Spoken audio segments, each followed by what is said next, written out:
For the better part of a century, if you talked about UFOs, the official response was basically denial, and you'd probably face some public ridicule.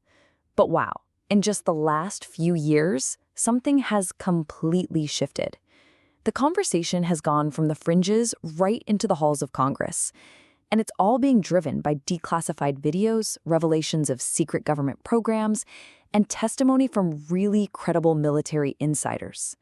This is the story of that incredible 70-year journey. And this really gets to the heart of it, doesn't it? For decades, the public official line was firm. There's nothing to see here. Move along. But behind the curtain, a totally different story was building up, based on thousands of reports from the government's own people.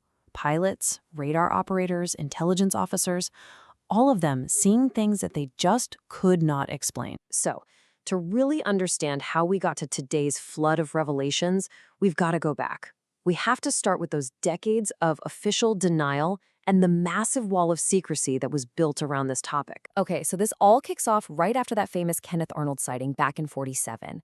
The U.S. Air Force starts launching these official studies. First, it was Project Sign, which then kind of morphed into Project Grudge, and then finally became the one we've all heard of, Project Blue Book. And that one ran for almost 20 years. Over its 22-year run, Project Blue Book collected a truly staggering number of reports. I mean, look at this. Over 12,000 sightings were investigated. And yeah, the Air Force managed to explain away most of them, misidentified planes, weather balloons, that kind of thing. But they were still left with this really stubborn group, 701 cases that, to this day, are officially labeled unidentified. So get this.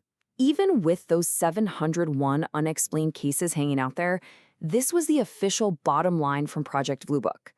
No threat to national security, no technology beyond what we already know, and absolutely, positively no evidence of extraterrestrial vehicles. Case closed, right? Well, not so fast. See, at the exact same time the government was putting out these dismissals, some serious cracks were starting to show in that wall of secrecy. And these cracks were being made by super credible reports and even physical evidence coming from the ground up. And that brings us right back to those stubborn, unexplained cases. What was really hiding in that data? The official report made it sound like they were no big deal, but if you take a closer look at some of the most famous encounters from that time, you get a very different picture. A perfect example is the Rendlesham Forest incident. This was in 1980, years after Blue Book was shut down. Dozens of U.S. Air Force personnel stationed at an airbase in the UK saw something incredible.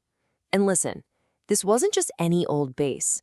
It was widely believed to be housing nuclear weapons at the absolute height of the Cold War. This quote is just stunning. It comes from a recording made live during the incident by the Deputy Base Commander Colonel Charles Halt.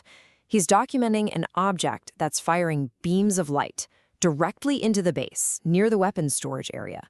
An object targeting a nuclear weapons site?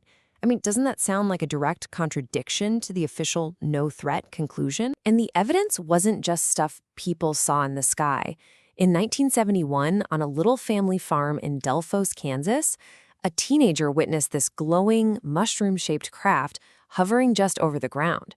And when it took off, it actually left something behind. Yeah, these events left physical traces. At Delphos, investigators found this glowing ring on the ground, and the soil inside it was strangely hydrophobic. It literally repelled water. And back at Rendlesham, they found impressions in the ground where an object might have landed, along with abnormal radiation readings. This wasn't just storytelling. It was measurable, physical stuff. For decades, incidents just like these were officially just ignored. But in 2017, that wall of secrecy didn't just get a crack in it. It was blown wide open.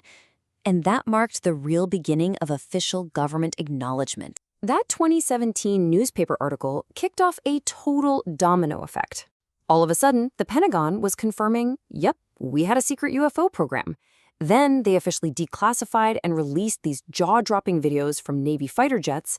And then just last year, a high-ranking intelligence official goes before Congress under oath and makes claims that are almost hard to wrap your head around. The program that the New York Times story blew the lid off of was called ATIP. It was a multi-million-dollar classified Pentagon effort. Officially, its job was to look at far-term aviation threats, but its real focus was analyzing military encounters with what the government has now started calling UAPs. And then came David Grush. He's a former combat officer, a veteran of the National Geospatial-Intelligence Agency, and he made these explosive claims to Congress. He alleged under oath that the U.S. is in possession of non-human craft and has been running a secret program to reverse engineer it for decades, all hidden from any real congressional oversight. And if you thought Grush's claims were wild, check out the kind of research ATIP was funding. A declassified letter revealed the topics they were commissioning papers on. We're talking anti-gravity, invisibility, traversable wormholes, even warp drive and stargates. I mean, this reads more like a wish list from a sci-fi convention than a Pentagon research portfolio. And of course, we have the videos themselves, officially put out by the Pentagon. There's the FLIR, or Tic Tac video from 2004, where you see an object making these accelerations that are just impossible for any aircraft we know of. Then you have Gimbal and Go Fast from 2015, showing objects doing maneuvers that just defy our understanding of physics. These videos are real, and the Pentagon admits they're unexplained. So all of this together, it's a total game changer. The conversation is no longer, are these things real? The real question now is, okay, what are they? And for the first time, that search is moving out of the shadows of belief and secrecy and into the light of actual data. What we're witnessing is this massive paradigm shift. We are moving away from a world of secrecy, of just anecdotal stories, which were almost always met with ridicule, and we're moving into a new era, one defined by transparency, hard censor data, and serious academic study.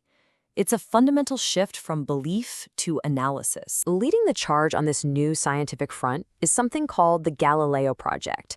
This is a serious academic project based at Harvard University, led by the renowned astronomer Avi Loeb. And its goal is pretty simple: bring the full force of mainstream science to study UAPs. And their method is beautifully straightforward. It's just pure science. First, they monitor the sky constantly with a whole array of different sensors: optical, infrared, audio, the works. Next, they use AI to filter out all the noise, the birds, the planes, the satellites.